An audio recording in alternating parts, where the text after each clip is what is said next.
Hello friends, welcome to HC classes. HC classes ਦੇ ਵਿੱਚ ਤੁਹਾਡਾ ਸਾਰਿਆਂ ਦਾ ਸਵਾਗਤ ਹੈ। ਅੱਜ ਆਪਾਂ ਇਸ 3 ਡੇ ਕਰੰਟ ਅਫੇਅਰ ਸੀਰੀਜ਼ ਦੇ ਵਿੱਚ 7 ਤੋਂ ਲੈ ਕੇ 9 ਜੂਨ ਤੱਕ ਦੇ ਕਰੰਟ ਅਫੇਅਰ ਡਿਸਕਸ ਕਰਾਂਗੇ। ਇਸ ਵੀਡੀਓ ਨੂੰ ਪ੍ਰੈਜ਼ੈਂਟ ਕਰੂੰਗਾ ਮੈਂ ਪੁਨੀਤ ਗੋਇਲ। ਸੋ ਆਓ ਆਪਾਂ ਰਲ ਕੇ ਸਟਾਰਟ ਕਰਦੇ ਹਾਂ ਕਰੰਟ ਅਫੇਅਰਸ।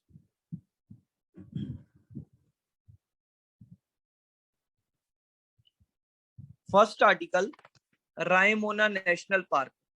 असम की सरकार ने 6वां नेशनल पार्क है जो असम का वो घोषित कर दिता है। पहला रायमोना नेशनल पार्क एक रिजर्व फॉरेस्ट सीगा, लेकिन हुण यह नेशनल पार्क बन गया है। इस तो पहला असम दे विच 5 नेशनल पार्क होर सीगे, बट हुण यह 6वां नेशनल पार्क है जिहड़ा बन गया है।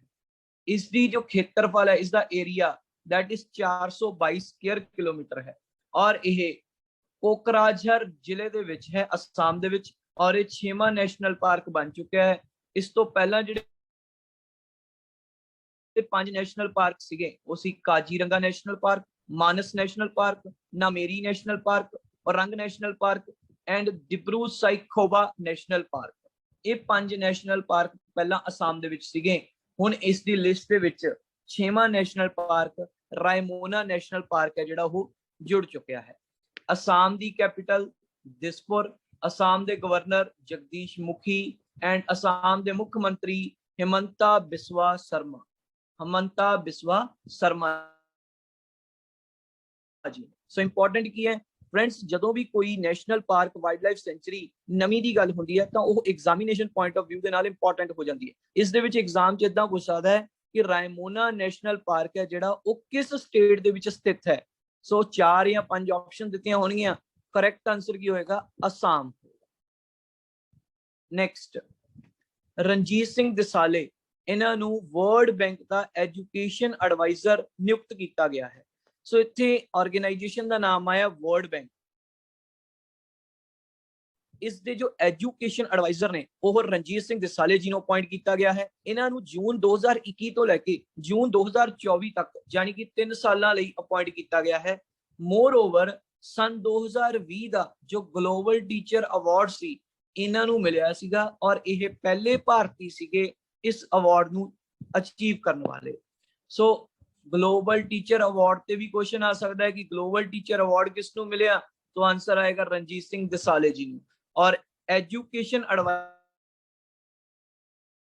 जो वर्ल्ड बैंक के अपॉइंट किए गए हैं वो भी रणजीत सिंह दिसाले जी ने। एंड वर्ल्ड बैंक के जो हैडक्वार्टर ने वो वाशिंगटन DC USA दे विच ने, और वर्ल्ड बैंक जिहड़ा है जुलाई 1944 दे विच एस्टैबलिश किया गया सी। एंड इस टाइम इस दे करंट प्रेजिडेंट ने डेविड मालपास।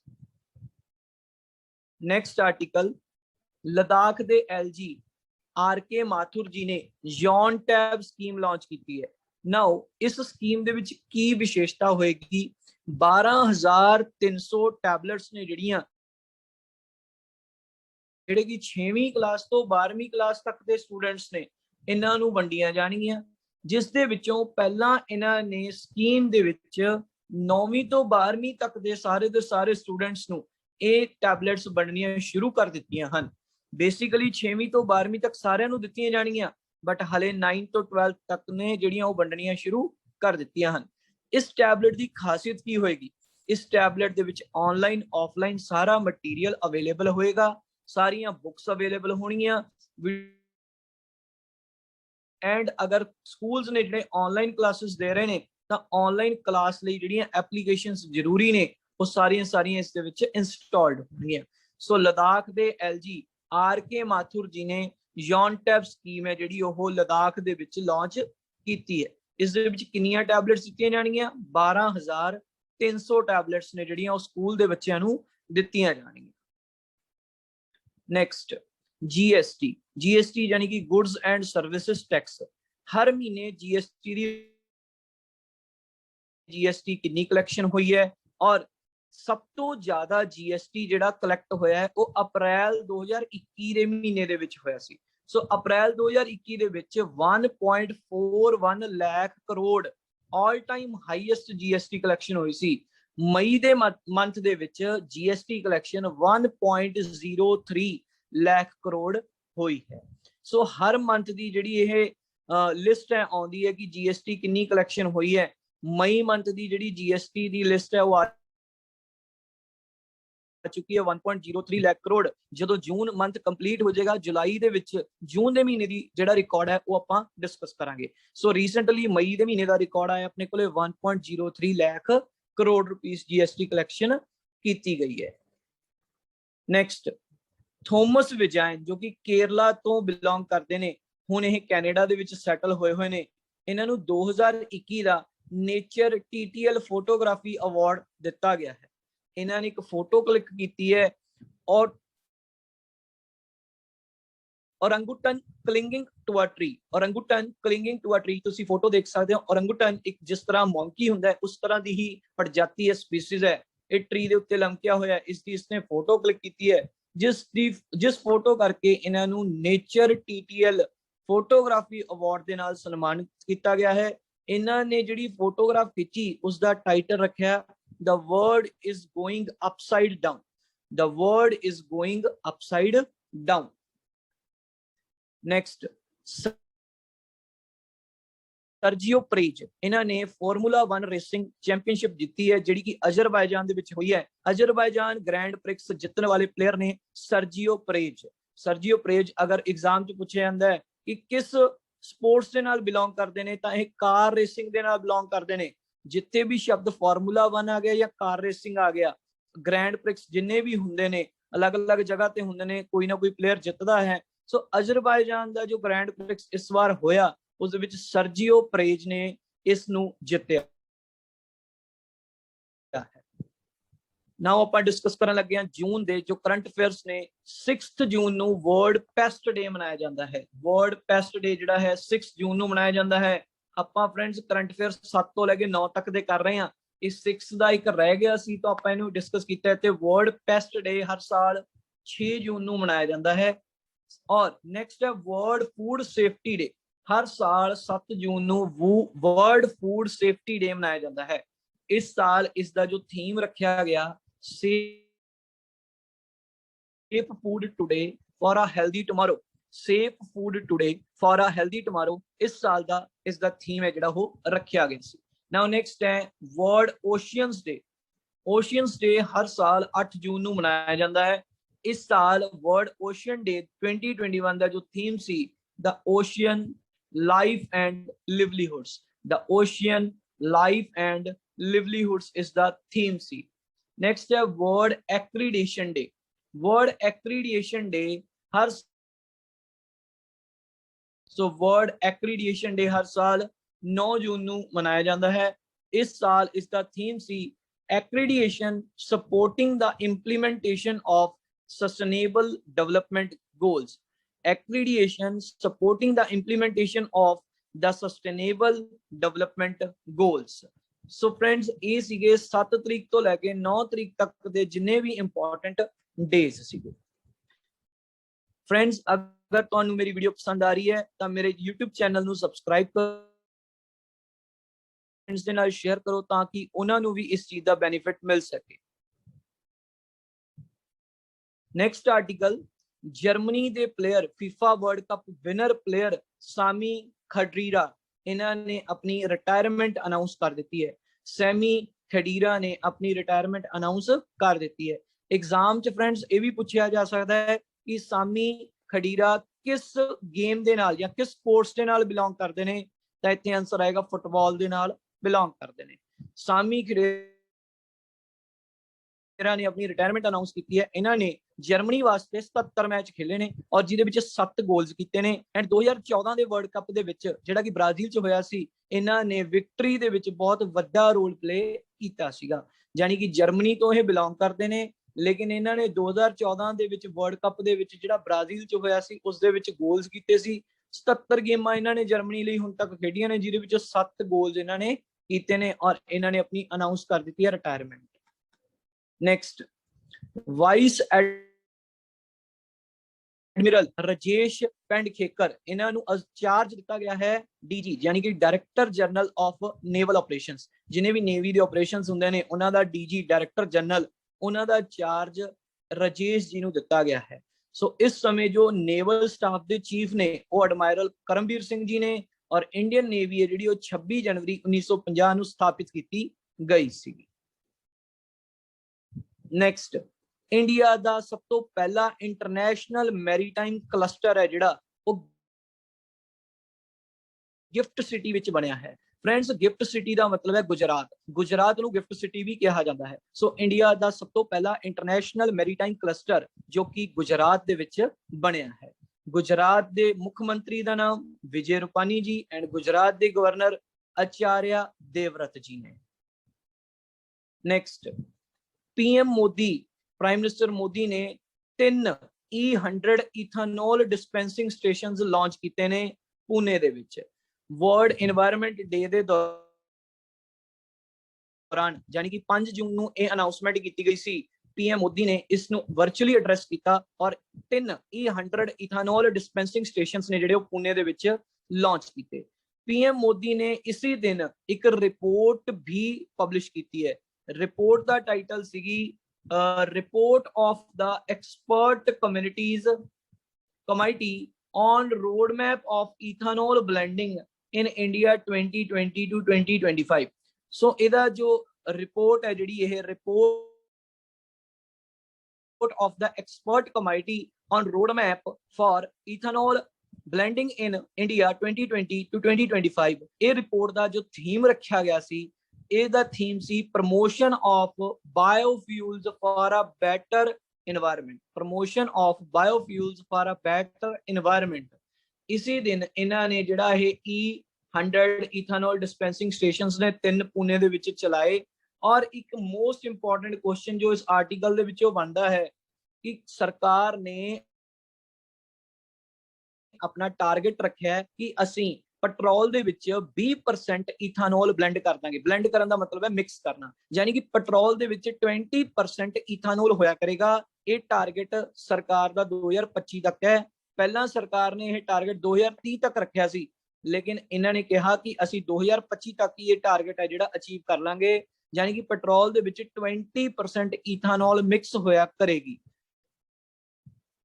नेक्स्ट, एक बुक लिखी गई है 1232 किलोमीटर जिहड़ी किताब है लिखी गई है, ये लिखी है जी विनोद कपरी जी ने। बेसिकली पूरा बुक का नाम 1232 kilometre the long journey home, ये पूरा बुक का टाइटल है, नाम है, और ये फिल्म मेकर विनोद कपरी जी द्वारा लिखी गई है। नेक्स्ट, मालदीव्स के मिनिस्टर, फॉरेन मिनिस्टर ने जिन्हां दा नाम है अब्दुल्ला शाहिद। इन्हां नूं 76वां प्रेजिडेंट है जिहड़ा नियुक्त कर दिता है यूनाइटेड नेशन जनरल असैंबली का। सो जो 76वें प्रेजिडेंट इस समय बने ने वो मालदीव के फॉरेन मिनिस्टर बने ने अब्दुल्ला शाहिद जी। एंड जो इस समय मालदीव के बेसिकली प्रेजिडेंट ने उन्हों का नाम इब्राहिम मोहम्मद सोले है। मालदीव्स की कैपिटल माले एंड मालदीव्स की जो करंसी है दैट इज मालदीवियन रुपया। फ्रेंड्स, जो भी किसी कंट्री का नाम आता है तो उसकी करंसी एंड उसकी कैपिटल बहुत ज्यादा इंपॉर्टेंट हो जांदियां ने, ये तुसीं याद करनियां होंदियां ने। सो मालदीव के फॉरेन मिनिस्टर अब्दुल्ला शाहिद जी नूं चूज किया गया है यूनाइटेड नेशन जनरल असैंबली का। नेक्स्ट, संजीव शाही जी नूं न्यू चेयरमैन बनाया गया है ऑयल रेगुलेटरी कंपनी जिहदा नाम है petroleum and natural gas regulatory board. Petroleum and natural gas regulatory board के नवें चेयरमैन बने ने संजीव सहाई जी। सो संजीव सहाई जी नूं नैचुरल गैस रेगुलेटरी बोर्ड का चेयरमैन नियुक्त किया गया है। इसके जिहड़े हैडक्वार्टर्स ने petroleum and natural gas regulatory board के वो न्यू दिल्ली दे विच हन। सो न्यू दिल्ली दे विच इसके हैडक्वार्टर्स हैं। नेक्स्ट, हितेंद्र देव, इन्हां नूं अपॉइंट किया गया है HSBC इंडिया के CEO। जिहड़ा एक बैंक है, एक बैंकिंग कॉरपोरेशन लिमिटेड है जिसका नाम है Hong Kong and Shanghai banking corporation limited HSBC। इन्हां दी इस बैंक दे विच अपॉइंटमेंट की गई है Hitendra Dev as a CEO, chief executive officer बना दिता गया इंडिया दे विच। HSBC दे जिहड़े करंटली CEO ने पूरे दे पूरे ओवरऑल HSBC दे उन्हें नियोल क्विन एंड HSBC दे जिहड़े हैडक्वार्टर्स ने उन्हें London UK they which and ਇਸ ਦੇ ਫਾਊਂਡਰ ਥੋਮਸ ਸੁਦਰਲੈਂਡ ਸੀਗੇ। ਇਹਨੂੰ 3 ਮਾਰਚ 1865 ਦੇ ਵਿੱਚ ਹਾਂਗਕਾਂਗ ਦੇ ਵਿੱਚ ਐਸਟੈਬਲਿਸ਼ ਕੀਤਾ ਗਿਆ ਸੀ। ਇਹਦੀਆਂ ਬ੍ਰਾਂਚੇਸ ਇੰਡੀਆ ਦੇ ਵਿੱਚ ਨੇ। ਇੰਡੀਆ ਦੇ ਵਿੱਚ ਜਿਹੜੇ CEO ਬਣੇ ਨੇ ਉਹ ਹਤਿੰਦਰ ਦੇਵ ਜੀ ਨਿਯੁਕਤ ਕੀਤੇ ਗਏ ਨੇ। ਨੈਕਸਟ, RBI ਨੇ ਬੈਂਕ ਆਫ ਇੰਡੀਆ ਅਤੇ ਪੰਜਾਬ ਨੈਸ਼ਨਲ ਬੈਂਕ ਦੇ ਉੱਤੇ 6 ਕਰੋੜ ਰੁਪਏ ਦੀ ਪੈਨਲਟੀ ਲਗਾਈ ਹੈ। ਇਹਦੇ ਵਿੱਚ ਜਿੰਨੇ ਵੀ ਫਰਾਡਸ ਦੀਆਂ ਕੇਸਿਸ ਸੀ, ਫਰਾਡ ਦੇ ਕੇਸਿਸ ਸੀ, ਉਹਦੀ ਕਲਾਸੀਫਿਕੇਸ਼ਨ ਅਤੇ ਰਿਪੋਰਟਿੰਗ ਹੋਈ ਹੈ, ਜਿਹਦੇ ਕਰਕੇ RBI ਨੇ 6 ਕਰੋੜ ਰੁਪਇਆ ਪੈਨਲਟੀ ਹੈ ਜਿਹੜੀ ਉਹ ਬੈਂਕ ਆਫ ਇੰਡੀਆ ਅਤੇ ਪੰਜਾਬ ਨੈਸ਼ਨਲ ਬੈਂਕ ਉੱਤੇ ਲਗਾਈ ਹੈ। ਬੈਂਕ ਆਫ ਇੰਡੀਆ ਤੇ 4 ਕਰੋੜ ਅਤੇ ਪੰਜਾਬ ਨੈਸ਼ਨਲ ਬੈਂਕ ਦੇ ਉੱਤੇ 2 ਕਰੋੜ ਰੁਪਏ ਦੀ ਪੈਨਲਟੀ ਲਗਾਈ ਹੋਈ ਹੈ। ਫਰੈਂਡਸ, ਤੁਸੀਂ ਸਾਰਿਆਂ ਨੇ ਕਮੈਂਟ ਬਾਕਸ ਦੇ ਵਿੱਚ ਮੈਨੂੰ ਦੱਸਣਾ ਹੈ RBI ਦੇ ਗਵਰਨਰ ਕੌਣ ਨੇ ਐਂਡ RBI ਦੇ ਹੈੱਡਕੁਆਟਰਸ ਕੌਣ ਨੇ। ਨੈਕਸਟ, ਨੀਤੀ ਆਯੋਗ, ਜਿਸ ਨੂੰ ਆਪਾਂ ਪਹਿਲਾਂ ਪਲੈਨਿੰਗ ਕਮਿਸ਼ਨ ਤੋਂ ਜਾਣਦੇ ਸੀ। 1 ਜਨਵਰੀ 2015 ਤੋਂ ਨੀਤੀ ਆਯੋਗ ਦਾ ਨਾਮ ਨੀਤੀ ਆਯੋਗ ਰੱਖਿਆ ਗਿਆ। ਇਸ ਤੋਂ ਪਹਿਲਾਂ ਇਸ ਦਾ ਨਾਮ ਪਲੈਨਿੰਗ ਕਮਿਸ਼ਨ ਹੁੰਦਾ ਸੀ। ਨੀਤੀ ਆਯੋਗ ਦੇ ਹੈੱਡਕੁਆਟਰਸ ਨਿਊ ਦਿੱਲੀ ਦੇ ਵਿੱਚ ਨੇ ਔਰ ਨੀਤੀ ਆਯੋਗ ਦਾ ਜੋ ਚੇਅਰਮੈਨ ਹੁੰਦਾ ਹੈ ਉਹ ਦੇਸ਼ ਦੇ ਪ੍ਰਧਾਨ ਮੰਤਰੀ ਨੇ ਨਰਿੰਦਰ ਮੋਦੀ ਜੀ ਨੇ। 1 ਫਰਵਰੀ 2021 ਨੂੰ ਜਦੋਂ ਬਜਟ ਪੇਸ਼ ਕੀਤਾ ਗਿਆ ਸੀ, union budget, finance minister Nirmala Sitharaman ਨੇ ਆਪਣੀ ਸਪੀਚ ਦੇ ਵਿੱਚ ਕਿਹਾ ਸੀ ਕਿ ਜਿਹੜੇ 2 ਸਰਕਾਰੀ ਬੈਂਕ ਨੇ, ਪਬਲਿਕ ਸੈਕਟਰ ਬੈਂਕ ਨੇ ਅਤੇ ਇੱਕ ਜਨਰਲ ਇੰਸ਼ੋਰੈਂਸ ਕੰਪਨੀ ਹੈ, ਇਹਨਾਂ ਨੂੰ ਪ੍ਰਾਈਵੇਟ ਕੀਤਾ ਜਾਏਗਾ, ਯਾਨੀ ਕਿ ਸਰਕਾਰੀ ਤੋਂ ਇਹਨਾਂ ਨੂੰ ਪ੍ਰਾਈਵੇਟਾਈਜ਼ ਕੀਤਾ ਜਾਏਗਾ। ਤਾਂ ਹੁਣ ਰੀਸੈਂਟਲੀ ਨਾਮ ਆਏ ਨੇ 2 ਬੈਂਕਾਂ ਦੇ, ਸੈਂਟਰਲ ਬੈਂਕ ਆਫ ਇੰਡੀਆ ਅਤੇ ਇੰਡੀਅਨ ਓਵਰਸੀਜ਼ ਬੈਂਕ। ਇਹਨਾਂ ਨੂੰ ਕਿਹਾ ਗਿਆ ਕਿ ਇਹਨਾਂ ਨੂੰ ਇਸ ਸਮੇਂ ਪ੍ਰਾਈਵੇਟਾਈਜ਼ ਕੀਤਾ ਜਾਏਗਾ। ਸੋ ਜਿੰਨੇ ਵੀ ਮੇਰੇ ਦੋਸਤ ਇਹ ਸਰਕਾਰੀ ਬੈਂਕਾਂ ਦੇ ਵਿੱਚ ਜੌਬ ਕਰ ਰਹੇ ਸੀਗੇ, ਹੁਣ ਇਹ ਜਿਹੜੇ ਸਰਕਾਰੀ ਬੈਂਕ ਨੇ ਇਹਨਾਂ ਨੂੰ ਕਨਵਰਟ ਕੀਤਾ ਜਾਏਗਾ। ਲੋਕ ਨੇ ਇਹ ਡਿਸੀਜਨ ਲਿਆ ਹੈ ਕਿ ਸੈਂਟਰਲ ਬੈਂਕ ਆਫ ਇੰਡੀਆ ਅਤੇ ਇੰਡੀਅਨ ਓਵਰਸੀਜ਼ ਬੈਂਕ ਨੂੰ ਪ੍ਰਾਈਵੇਟਾਈਜ਼ ਕਰ ਦਿੱਤਾ ਜਾਏਗਾ। ਨੈਕਸਟ ਆਰਟੀਕਲ, ਵਰਲਡ ਬੈਂਕ ਨੇ $500 ਮਿਲੀਅਨ ਦਾ ਪ੍ਰੋਗਰਾਮ ਹੈ ਜਿਹੜਾ ਉਹ ਅਪਰੂਵ ਕੀਤਾ ਹੈ ਇੰਡੀਆ ਦੇ MSME ਸੈਕਟਰ ਵਾਸਤੇ। Now what do you mean by term MSME? MSME ਯਾਨੀ ਕਿ micro small and medium enterprises, ਛੋਟੀਆਂ ਕੰਪਨੀਆਂ ਜਾਂ ਮੀਡੀਅਮ ਲੈਵਲ ਦੇ ਜਿਹੜੇ ਐਂਟਰਪ੍ਰਾਈਜ਼ਸ ਨੇ, ਕੰਪਨੀਆਂ ਨੇ, ਉਹਨਾਂ ਨੂੰ ਕਰੋਨਾ ਕਰਕੇ ਬਹੁਤ ਸਾਰਾ ਲਾਸ ਹੋਇਆ। ਤਾਂ ਉਹਦੇ ਵਾਸਤੇ ਵਰਲਡ ਬੈਂਕ ਨੇ $500 ਮਿਲੀਅਨ ਦਾ ਪ੍ਰੋਗਰਾਮ ਹੈ ਜਿਹੜਾ ਉਹ ਲਾਂਚ ਕੀਤਾ ਹੈ। ਸੋ ਫਰੈਂਡਸ, ਤੁਸੀਂ ਵਰਲਡ ਬੈਂਕ ਦੇ ਹੈੱਡਕੁਆਟਰਸ ਅਤੇ ਪ੍ਰੈਜ਼ੀਡੈਂਟ ਦਾ ਨਾਮ ਕਮੈਂਟ ਬਾਕਸ ਦੇ ਵਿੱਚ ਦੱਸਣਾ ਹੈ। Next article, Times higher education ਦੁਆਰਾ ਏਸ਼ੀਆ ਦੇ ਵਿੱਚ ਜਿੰਨੀਆਂ ਵੀ ਯੂਨੀਵਰਸਿਟੀਜ਼ ਨੇ ਉਹਨਾਂ ਦੀਆਂ ਰੈਂਕਿੰਗ ਦੀ ਰਿਪੋਰਟ ਹੈ 2021 ਦੀ ਰਿਲੀਜ਼ ਕੀਤੀ ਗਈ ਹੈ, ਜਿਸ ਦੇ ਵਿੱਚ ਟੌਪ 100 ਲਿਸਟ ਦੇ ਵਿੱਚੋਂ ਇੰਡੀਆ ਦੀਆਂ 3 ਯੂਨੀਵਰਸਿਟੀਜ਼ ਦਾ ਨਾਮ ਆਇਆ ਹੈ। ਏਸ਼ੀਆ, ਪੂਰੇ ਏਸ਼ੀਆ ਦੀ ਲਿਸਟ ਹੈ, ਲੇਕਿਨ ਉਹਦੇ ਵਿੱਚੋਂ ਇੰਡੀਆ ਦੀਆਂ ਸਿਰਫ 3 ਯੂਨੀਵਰਸਿਟੀਜ਼ ਦਾ ਨਾਮ ਆਇਆ ਹੈ। IISc ਬੈਂਗਲੌਰ, IIT ਰੋਪੜ ਅਤੇ IIT ਇੰਦੌਰ। ਇਹਨਾਂ ਤਿੰਨਾਂ ਦਾ ਲਿਸਟ ਦੇ ਵਿੱਚ ਨਾਮ ਜਿਹੜਾ ਉਹ ਆ ਚੁੱਕਿਆ ਹੈ। ਸੋ IISc ਬੈਂਗਲੌਰ, ਇਹਦਾ ਰੈਂਕ 37ਵਾਂ 37th ਪੋਜੀਸ਼ਨ ਆਈ ਹੈ and IIT Ropar the rank 55 ਹੈ and IIT Indore the rank 78 ਹੈ। ਇਹ 100 ਦੀ ਲਿਸਟ ਦੇ ਵਿੱਚੋਂ 3 ਜਿਹੜੇ ਨੇ ਇੰਡੀਆ ਦੀਆਂ ਯੂਨੀਵਰਸਿਟੀਜ਼ ਦੇ ਨਾਮ ਆਏ ਨੇ। ਹੁਣ ਕੁਐਸਚਨ ਇਹ ਹੈ ਕਿ ਕਿਹੜੀ ਯੂਨੀਵਰਸਿਟੀ ਹੈ ਜਿਹੜੀ ਟੌਪ ਤੇ ਆਈ ਹੈ, ਯਾਨੀ ਕਿ ਪਹਿਲੇ ਰੈਂਕ ਤੇ ਆਈ ਹੈ। ਸੋ ਪੂਰੇ ਏਸ਼ੀਆ ਸਿੰਗੂਆ ਯੂਨੀਵਰਸਿਟੀ ਹੈ ਜਿਹੜੀ ਉਹ ਪਹਿਲੇ ਪੋਜੀਸ਼ਨ ਤੇ ਆਈ ਹੈ, ਤੇ ਸਿੰਗੂਆ ਯੂਨੀਵਰਸਿਟੀ ਚਾਈਨਾ ਦੀ ਪਹਿਲੀ ਪੋਜੀਸ਼ਨ ਤੇ ਆਈ ਹੈ ਏਸ਼ੀਆ ਯੂਨੀਵਰਸਿਟੀ ਰੈਂਕਿੰਗਸ ਦੇ ਵਿੱਚ।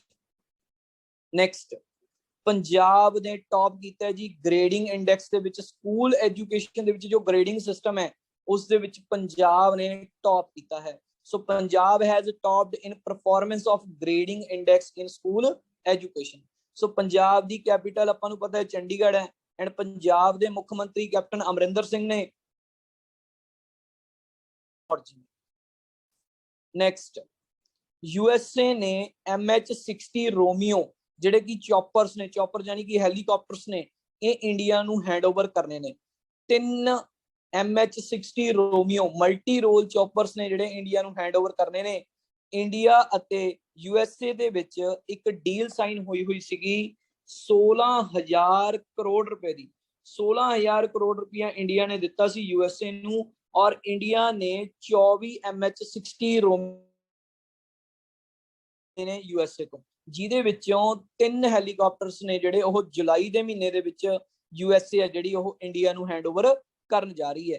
ਇਹ ਡੀਲ 2020 ਦੇ ਵਿੱਚ ਸਾਈਨ ਹੋਈ ਸੀਗੀ, ਐਗਰੀਮੈਂਟ 2020 ਚ ਸਾਈਨ ਹੋਇਆ ਸੀ, ਲੇਕਿਨ ਜਦੋਂ ਕੋਈ ਐਗਰੀਮੈਂਟ ਸਾਈਨ ਹੁੰਦਾ ਇਹਦਾ ਮਤਲਬ ਇਹ ਨਹੀਂ ਹੈਗਾ ਕਿ ਉਸੇ ਦਿਨ ਜਾਂ ਉਸੇ ਸਮੇਂ ਆਪਾਂ ਨੇ ਇਹ ਚੀਜ਼ ਦੇਣੀ ਹੈ। ਆਪਾਂ ਪੈਸੇ ਦੇਤੇ, ਲੇਕਿਨ USA ਹੌਲੀ ਹੌਲੀ ਇਹਨਾਂ ਨੂੰ ਤਿਆਰ ਕਰ ਰਹੇ ਹੈ। ਤਾਂ USA ਵੱਲੋਂ ਪਹਿਲੇ 3 MH-60 ਰੋਮੀਓ ਮਲਟੀ ਰੋਲ ਚੌਪਰਸ ਨੇ ਜਿਹੜੇ ਉਹ ਇੰਡੀਆ ਦੇ ਵਿੱਚ ਆ ਜਾਣਗੇ ਜੁਲਾਈ ਦੇ ਵਿੱਚ। ਨੈਕਸਟ 2024 ਦਾ ਹਾਕੀ 5S ਵਰਲਡ ਕੱਪ ਹੈ ਜਿਹੜਾ ਉਹ ਓਮਾਨ ਦੇਸ਼ ਹੈ ਜਿਹੜਾ ਉਹ ਹੋਸਟ ਕਰੇਗਾ। So Oman will host the hockey 5S world cup in 2024। So Oman ਦੀ ਜੋ ਰਾਜਧਾਨੀ ਹੈ ਜਿਹਦਾ ਨਾਮ ਹੈ ਮਸਕਤ, ਜਨਵਰੀ 2024 ਦੇ ਵਿੱਚ ਇਹ ਟੂਰਨਾਮੈਂਟ ਹੋਏਗਾ। ਮਸਕਤ ਦੇ ਵਿੱਚ ਇਹ ਟੂਰਨਾਮੈਂਟ ਖੇਡਿਆ ਜਾਏਗਾ। ਓਮਾਨ ਦੀ ਕੈਪੀਟਲ ਮਸਕਤ, ਓਮਾਨ ਦੀ ਕਰੰਸੀ ਓਮਾਨੀ ਰਿਆਲ ਹੈ। ਸੋ जो 2024 ਦਾ ਵਰਲਡ ਕੱਪ ਹੋਏਗਾ ਹਾਕੀ ਦਾ ਉਹ ਓਮਾਨ ਦੇਸ਼ ਹੋਸਟ ਕਰੇਗਾ। ਓਮਾਨ ਦੀ ਰਾਜਧਾਨੀ ਮਸਕਟ ਦੇ ਵਿੱਚ ਮੈਚਸ ਨੇ ਜਿਹੜੇ ਉਹ ਹੋਣਗੇ। ਇਹ ਮੈਨਸ ਅਤੇ ਔਮਨ ਦੋਨਾਂ ਦਾ ਵਰਲਡ ਕੱਪ ਹੋਏਗਾ ਜੋ ਕਿ ਮਸਕਟ ਓਮਾਨ ਦੇ ਵਿੱਚ ਹੋਏਗਾ। ਨੈਕਸਟ ਇੰਡੀਆ ਦੀ ਸਭ ਤੋਂ ਪਹਿਲੀ ਟਰਾਂਸਜੈਂਡਰ ਇੰਟਰਨੈਸ਼ਨਲ ਬਿਊਟੀ ਕੁਈਨ ਨੇ ਇੱਕ ਟਾਈਟਲ ਜਿੱਤਿਆ ਹੈ ਇੰਪ੍ਰੈਸ ਅਰਥ 2021-2022 ਦਾ। ਸੋ ਇੰਡੀਆ ਦੀ ਸਭ ਤੋਂ ਪਹਿਲੀ ਟਰਾਂਸਜੈਂਡਰ इंटरनेशनल ब्यूटी क्वीन जिहदा नाम इंपॉर्टेंट है, याद रखना है, नाज जोशी। नाज जोशी ने इंप्रेस अर्थ 2021-22 दा टाइटल है जिहड़ा वो जित्तिया है। ये की चाहुंदी है? ये चाहुंदी है कि सानू जिहड़ा सोसाइटी है वो जिस तरह दे असीं हां सानू उस तरह एक्सेप्ट करन। ये जिहड़ा टूरनामेंट होया सी ये दुबई दे विच होया सी। सो पहली ट्रांसजेंडर इंडिया दी जिहने इंटरनेशनल ब्यूटी क्वीन ਦਾ ਖਿਤਾਬ ਜਿੱਤਿਆ, ਜਾਨੀ ਕਿ ਇੰਪ੍ਰੈਸ ਅਰਥ ਦਾ ਖਿਤਾਬ ਜਿੱਤਿਆ, ਉਹ ਹੈ ਨਾਜ ਜੋਸ਼ੀ। ਨੈਕਸਟ ਰੀਆ ਚੱਕਰਵਰਤੀ ਨੇ ਟੌਪ ਕੀਤਾ ਹੈ ਦ ਟਾਈਮਜ਼ 50 ਮੋਸਟ ਡਿਜ਼ਾਇਰੇਬਲ ਵੂਮਨ 2020 ਦੇ ਵਿੱਚ। ਸੋ ਤੁਹਾਨੂੰ ਪਤਾ ਕਿ ਸੁਸ਼ਾਂਤ ਸਿੰਘ ਰਾਜਪੂਤ ਦੀ ਹੱਤਿਆ ਤੋਂ ਬਾਅਦ ਜਾਂ ਡੈਥ ਤੋਂ ਬਾਅਦ ਜੋ ਵੀ ਉਹਨਾਂ ਦਾ ਸੁਸਾਈਡ ਸੀ ਜਾਂ ਡੈਥ ਸੀ, ਹਲੇ ਤਾਂ ਉਹ ਕਲਾਈਮੇਸੀ ਹੋਈ ਹੈ, ਹਾਲੇ ਤੱਕ ਆਪਾਂ ਨੂੰ ਕਲੀਅਰ ਨਹੀਂ ਹੋਇਆ। ਇਸ ਦੇ ਵਿੱਚ ਰੀਆ ਚੱਕਰਵਰਤੀ ਹੈ ਜਿਹੜੀ ਉਹ ਸਭ ਤੋਂ ਜ਼ਿਆਦਾ ਮਤਲਬ ਨੰਬਰ 1 ਸਪੋਰਟ ਕੀਤੀ ਗਈ ਸੀ ਮੋਸਟ ਡਿਜ਼ਾਇਰੇਬਲ ਵੂਮਨ 2020 ਦੀ ਲਿਸਟ ਦੇ ਵਿੱਚ, ਜੋ ਕਿ ਟਾਈਮਜ਼ ਦੁਆਰਾ ਰਿਲੀਜ਼ ਕੀਤੀ ਜਾਂਦੀ ਹੈ। ਟਾਈਮਜ਼ 50 ਮੋਸਟ ਡਿਜ਼ਾਇਰੇਬਲ ਵੂਮਨ 2020 ਲਿਸਟ ਦੇ ਵਿੱਚ ਰੀਆ ਚੱਕਰਵਰਤੀ ਨੇ ਟੌਪ ਕੀਤਾ ਹੈ। ਨੈਕਸਟ ਅਨੂਪ ਚੰਦਰ ਪਾਂਡੇ ਜੀ ਨੂੰ ਇਲੈਕਸ਼ਨ ਕਮਿਸ਼ਨ ਨਿਯੁਕਤ ਕੀਤਾ ਗਿਆ ਹੈ ਜੀ। ਦੇਖੋ ਇਲੈਕਸ਼ਨ ਕਮਿਸ਼ਨ ਦੀ ਗੱਲ ਕਰ ਰਹੇ ਹਾਂ ਤਾਂ ਇਲੈਕਸ਼ਨ ਕਮਿਸ਼ਨ ਦੀ ਅਗਰ ਮੈਂ ਇਲੈਕਸ਼ਨ ਕਮਿਸ਼ਨਸ ਦੀ ਗੱਲ ਕਰਾਂ ਤਾਂ ਚੀਫ ਇਲੈਕਸ਼ਨ ਕਮਿਸ਼ਨਰ ਜਿਹੜੀ ਇਹ ਸਭ ਤੋਂ ਵੱਡੀ ਪੋਸਟ ਹੁੰਦੀ ਹੈ। ਚੀਫ ਇਲੈਕਸ਼ਨ ਕਮਿਸ਼ਨਰ ਤੋਂ ਨੀਚੇ ਦੋ ਇਲੈਕਸ਼ਨ ਕਮਿਸ਼ਨਰ ਹੁੰਦੇ ਨੇ। ਇਹਨਾਂ ਦੇ ਵਿੱਚੋਂ ਇੱਕ ਪਰਸਨ ਸੀਗਾ ਆਲਰੇਡੀ, ਦੂਸਰੇ ਨੇ ਰਿਟਾਇਰਮੈਂਟ ਲੈ ਲਈ ਸੀ। ਜਿਨ੍ਹਾਂ ਨੇ ਰਿਟਾਇਰਮੈਂਟ ਲੈ ਲਈ ਸੀ ਉਹਨਾਂ ਦੀ ਜਗ੍ਹਾ ਤੇ ਜਿਹੜੀ ਵੈਕੈਂਸੀ ਸੀਗੀ ਉਹ ਫਿਲ ਕੀਤੀ ਗਈ ਹੈ। ਅਨੂਪ ਕਮਿਸ਼ਨਰ ਹੈ ਜਿਹੜਾ ਉਹ ਨਿਯੁਕਤ ਕੀਤਾ ਗਿਆ ਹੈ। ਸੋ ਇਹਨਾਂ ਨੂੰ ਫਰਵਰੀ 2024 ਤੱਕ ਅਨੂਪ ਚੰਦਰ ਪਾਂਡੇ ਜੀ ਨੂੰ 3 ਸਾਲ ਦੇ ਲਈ ਇਲੈਕਸ਼ਨ ਕਮਿਸ਼ਨਰ ਦੇ ਰੂਪ ਦੇ ਵਿੱਚ ਨਿਯੁਕਤ ਕੀਤਾ ਗਿਆ ਹੈ। ਜੋ ਆਪਣਾ ਇਲੈਕਸ਼ਨ ਕਮਿਸ਼ਨ ਹੈ ਉਹ 25 ਜਨਵਰੀ 1950 ਨੂੰ ਸਟਾਰਟ ਕੀਤਾ ਗਿਆ ਸੀ। ਆਪਣੇ ਇਲੈਕਸ਼ਨ ਕਮਿਸ਼ਨ ਦੇ ਹੈੱਡਕੁਆਰਟਰਸ ਨਿਊ ਦਿੱਲੀ ਦੇ ਵਿੱਚ ਨੇ। ਜੋ ਸਭ ਤੋਂ ਪਹਿਲੇ ਇਲੈਕਸ਼ਨ ਕਮਿਸ਼ਨਰ ਸੀਗੇ ਉਹ ਸੁਕੁਮਾਰ ਸੈਨ ਸੀਗੇ, ਲੇਕਿਨ ਹੁਣ ਅਨੂਪ ਚੰਦਰ ਪਾਂਡੇ ਜੀ ਨੂੰ ਇਲੈਕਸ਼ਨ ਕਮਿਸ਼ਨਰ ਹੈ ਜਿਹੜਾ ਉਹ। ਨੈਕਸਟ ਜੀ ਅਨੀਮੀਆ ਮੁਕਤ ਭਾਰਤ ਇੰਡੈਕਸ ਦੇ ਵਿੱਚ ਹਿਮਾਚਲ ਪ੍ਰਦੇਸ਼ ਤੀਜੇ ਨੰਬਰ ਤੇ ਹੈ।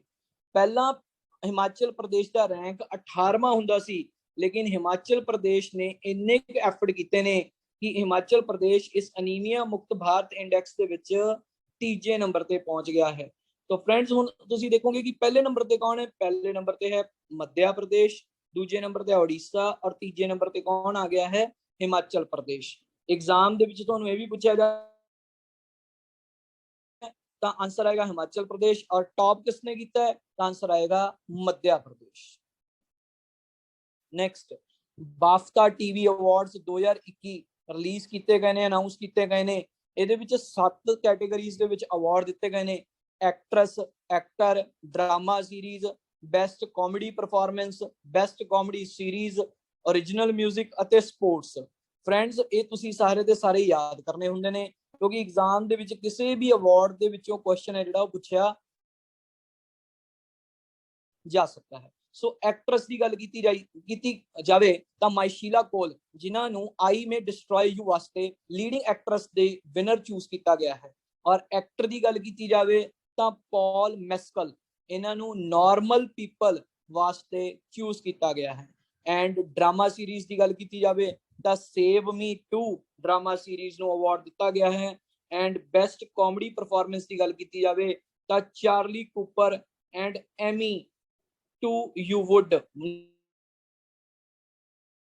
ਜਿਹੜਾ ਹੈ ਸਿਲੈਕਟ ਕੀਤਾ ਗਿਆ ਹੈ ਅਵਾਰਡ ਵਾਸਤੇ। ਐਂਡ ਨੈਕਸਟ ਗੱਲ ਕੀਤੀ ਜਾਵੇ ਕਾਮੇਡੀ ਸੀਰੀਜ਼ ਦੀ ਤਾਂ inside number 9 best comedy series ਦਾ ਖਿਤਾਬ ਮਿਲਿਆ ਇਸ ਨੂੰ। ओरिजिनल म्यूजिक ਦੀ ਗੱਲ ਕੀਤੀ ਜਾਵੇ ਤਾਂ ਹੈਰੀ ਐਸਕॉट ਅਤੇ ਰੋਡਕਿਲ। ਐਂਡ ਸਪੋਰਟਸ ਕੈਟਾਗਰੀ ਦੀ ਗੱਲ ਕੀਤੀ ਜਾਵੇ ਤਾਂ England versus West Indies test cricket sky sports cricket ਨੂੰ ਅਵਾਰਡ ਹੈ ਜਿਹੜਾ ਇਹ ਦਿੱਤਾ ਗਿਆ। ਸੋ ਬਾਫਤਾ ਟੀਵੀ ਅਵਾਰਡਸ 2021 ਦੇ ਵਿਨਰਸ ਦੀ ਲਿਸਟ ਤੁਸੀਂ ਆਪਣੇ ਦਿਮਾਗ ਦੇ ਵਿੱਚ ਫਿੱਟ ਕਰਨੀ ਹੈ, ਇਹਨੂੰ ਯਾਦ ਕਰਨਾ ਹੈ। Actress, actor, drama series, comedy performance, comedy series, original music and sports category. Next है जी इंडियन नेवी दे विच 3 ALH-MK3 एडवांस लाइट हैलीकॉप्टर्स नूं इनक्लूड किया जा रहा है, इंड्यूस किया जा रहा है। सो इंडियन नेवी ने 3 नवे हैलीकॉप्टर्स ने जिहड़े तैयार करवाए ने। ALH-MK3 इन्हां दा नाम है। ये जो हैलीकॉप्टर्स तैयार किए ने ये हिंदुस्तान एरोनॉटिक्स लिमिटेड द्वारा तैयार किए गए ने। इन्हां ने ये हैलीकॉप्टर्स इंडियन नेवल स्टेशन देगा जिहड़ा कि विशाखापट्टनम दे विच है उत्थे इन्हां नूं बनाया है और हुण इन्हां नूं Indian navy they which include किया जाएगा। हिंदुस्तान एरोनॉटिक्स लिमिटेड दे जो चेयरमैन एंड मैनेजिंग डायरेक्टर ने वो आर माधवन ने और इस दे जिहड़े हैडक्वार्टर्स ने वो बेंगलोर कर्नाटका दे विच ने। सो 3 हैलीकॉप्टर्स ALH-MK3 इन्हां नूं इंडक्ट किया जा रहा है इंडियन नेवी दे विच, जिन्हां नूं बनाया किसने है हिंदुस्तान एरोनॉटिक्स लिमिटेड ने। श्री मनोहर लाल खट्टर जी ने अनाउंसमेंट की है ऑक्सी-1 दी। करनाल दे विच ऑक्सी-1 बनाया जा रहा है 80 एकड़ जगह दे विच। ये ऑक्सी-1 एक यानी कि एक फॉरेस्ट है, वन यानी कि एक जंगल फॉरेस्ट ये बनाया जा रहा है करनाल जिले दे विच। सो हरियाणा के मुख्यमंत्री ने अनाउंसमेंट की है। हरियाणा की कैपिटल चंडीगढ़, हरियाणा के गवर्नर सत्यादेव नारायण आर्या जी ने एंड हरियाणा के मुख्यमंत्री Manohar Lal Khattar ji. Next united nation security council ने रिकमेंड किया है कि जो यूएनएससी का जो जनरल सैक्रटरी बनेंगे वो अंटोनियो गुटरस ही बनेंगे। ये पिछली बार भी अंटोनियो गुटरस ही इन्हां दे सैक्रटरी सीगे, लेकिन हुण इन्हां नूं दूजी बार 5 साल वास्ते अंटोनियो गुटरस नूं यूनाइटेड नेशन सिक्योरिटी काउंसिल दा सैक्रटरी जनरल बनाया जा रहा है। 1 जनवरी 2022 तो ये दूजी बार अपना कार्यकाल शुरू करनगे। हुण आपां गल कर रहे हैं ते यूएनएससी दी यूनाइटेड टोटल 193 कंट्रीज ने जिहड़ियां मैंबर ने और इस दे जिहड़े हैड बनाए जा रहे हैं यानी कि सैक्रटरी जनरल बनाए जा रहे हैं वो अंटोनियो गुटरस नूं बनाया जा रहा है। पहला भी यही सी, इन्हां नूं दूजी बार फिर तो बनाया जा रहा है। नेक्स्ट है जी इंटरपोल। इंटरपोल एक ऑर्गेनाइजेशन का नाम है। इन्हां ने आई फैमिलिया लॉन्च किया है जिहदे नाल जिन्ने भी लोग मिस हो जाते हैं, आपां कहने कोई लोग गवाच गए, कोई परसन मिसिंग है, उन्हां नूं लभण वास्ते उन्हां नूं ट्रैक करन वास्ते आई फैमिलिया जिहड़ा है एक डाटाबेस लॉन्च किया है। इस दे विच होएगा कि जो परसन गवाचिया है और उसके संबंधी यानी कि फैमिली परसनस ने उन्हां दा डीएनए है जिहड़ा मैच किया जाएगा। डीएनए दा रिकॉर्ड है जिहड़ा डाटाबेस विच पाया जाएगा। मान लो 2 परसन ने, 2 भरा ने, एक भरा गवाच गया, जिहड़ा दूजा भरा है उहदा डीएनए दा रिकॉर्ड रखा जाएगा और उसनूं आइडेंटिफाई किया जाएगा पूरे इंडिया दे विच जिन्ने भी लोग ने उन्हां दे नाल कि उसका डीएनए किस दे नाल मैच करता है, जिस दे नाल मैच करता है और उस दी हेल्प दे नाल वो परसन नूं लभ्या जा सकदा। सो एक आई फैमिलिया तुसीं की याद करना है, इंटरपोल ने किहड़ी चीज लॉन्च की है मिसिंग परसनस नूं आइडेंटिफाई करने वास्ते आई फैमिलिया लॉन्च की है। इंटरपोल दे जो प्रेजिडेंट ने ਉਹ ਕਿਮ ਯੋਂਗ ਯੈਂਗ ਨੇ। ਇੰਟਰਪੋਲ ਨੂੰ 7 ਸਤੰਬਰ 1923 ਨੂੰ ਬਣਾਇਆ ਗਿਆ ਸੀ। ਇਸ ਦੇ ਹੈੱਡਕੁਆਟਰ ਲਿਓਨ ਫਰਾਂਸ ਦੇ ਵਿੱਚ ਨੇ ਔਰ ਇਸ ਦਾ ਮੋਟੋ ਕੀ ਹੈ? Connecting police for a safer world, connecting police for a safer world. Next, RBI ਨੇ ਦੂਜੀ ਵਾਰੀ ਰੀਅਪॉइंट ਕੀਤਾ ਹੈ CS ਘੋਸ਼ ਜੀ ਨੂੰ as a MD and CEO of Bandhan bank. Bandhan bank ਦੇ MD ਅਤੇ CEO ਨੂੰ ਅਪਾਇੰਟ ਕੀਤਾ ਗਿਆ ਹੈ ਚੰਦਰਸ਼ੇਖਰ ਘੋਸ਼ ਜੀ ਨੂੰ। ਚੰਦਰਸ਼ੇਖਰ ਘੋਸ਼ ਜੀ ਨੂੰ MD ਐਂਡ CEO ਅਪਾਇੰਟ ਕੀਤਾ ਗਿਆ ਹੈ ਬੰਧਨ ਬੈਂਕ ਦੇ ਲਈ।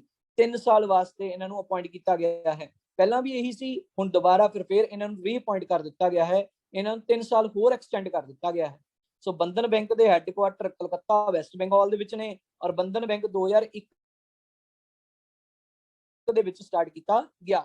ਸੋ ਫਰੈਂਡਸ, ਇਹ ਸੀਗੇ ਆਪਣੇ 7 ਜੂਨ ਤੋਂ ਲੈ ਕੇ 9 ਜੂਨ ਤੱਕ ਦੇ ਕਰੰਟ ਅਫੇਅਰਸ। ਆਈ ਹੋਪ ਤੁਹਾਨੂੰ ਮੇਰੀ ਵੀਡੀਓ ਪਸੰਦ ਆਈ ਹੋਏਗੀ। ਅਗਰ ਤੁਹਾਨੂੰ ਮੇਰੀ ਵੀਡੀਓ ਪਸੰਦ ਆ ਰਹੀ ਹੈ ਤਾਂ YouTube ਚੈਨਲ ਨੂੰ ਸਬਸਕ੍ਰਾਈਬ ਕਰੋ, ਜ਼ਿਆਦਾ ਤੋਂ ਜ਼ਿਆਦਾ ਆਪਣੇ ਫਰੈਂਡਸ ਦੇ ਨਾਲ ਸ਼ੇਅਰ ਕਰੋ। ਫਰੈਂਡਸ, ਅਗਰ ਤੁਹਾਨੂੰ ਕਿਸੇ ਵੀ ਤਰ੍ਹਾਂ ਦੀ ਸਟੱਡੀ ਦੇ ਰਿਲੇਟਡ ਕੋਈ ਕੁਐਰੀ ਹੈ ਤਾਂ ਤੁਸੀਂ ਮੈਨੂੰ ਫੇਸਬੁੱਕ ਤੇ ਫੋਲੋ ਕਰ ਸਕਦੇ ਹੋ, ਤੁਸੀਂ ਮੈਨੂੰ ਇੰਸਟਾਗ੍ਰਾਮ ਤੇ ਫੋਲੋ ਕਰ ਸਕਦੇ ਹੋ, ਤੁਸੀਂ ਨੀਚੇ ਦਿੱਤੇ ਹੋਏ ਕੰਟੈਕਟ ਨੰਬਰਸ ਤੇ ਕਾਲ ਕਰ ਸਕਦੇ ਹੋ, WhatsApp ਕਰ ਸਕਦੇ ਹੋ। ਅੱਜ ਲਈ ਇੰਨਾ ਹੀ। ਜਿਹੜੀ ਮੇਰੀ ਨੈਕਸਟ ਵੀਡੀਓ ਆਏਗੀ ਉਸ ਦੇ ਵਿੱਚ ਆਪਾਂ ਫਿਰ ਡਿਸਕਸ ਕਰਾਂਗੇ। So thank you so much, thank you guys.